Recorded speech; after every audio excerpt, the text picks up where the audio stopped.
nila to take it out of its logical context. Abogado ako. Alam ko kung anong illegal at illegal. Alam ko kung anong actionable at hindi actionable. Hindi actionable ang maghabilin ka. Hindi actionable yun. Walang active threat kung hindi ako mamatay. Walang mali doon. Walang illegal doon. Sinabi nila kahapon kung sino bang nandoon sa inyo sa interview press briefing namin. Sabi nila, pinalaki at pinalakas yung security ng First Family, ng President, dahil may threat.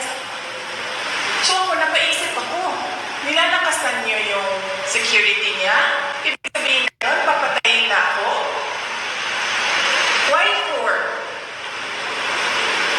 Will you double the security? Diba?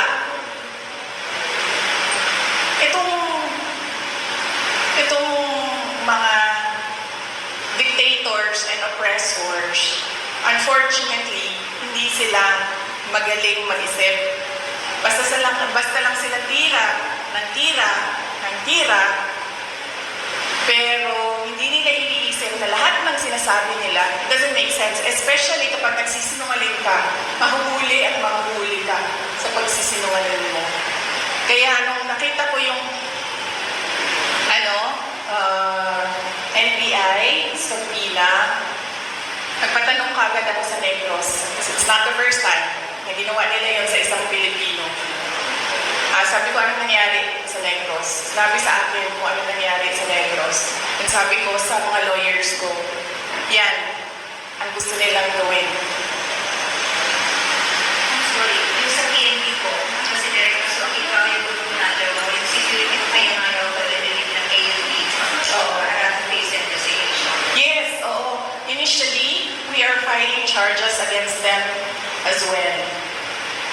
For disobedience, for kidnapping, for robbery. Okay, next question po. Speak as hero.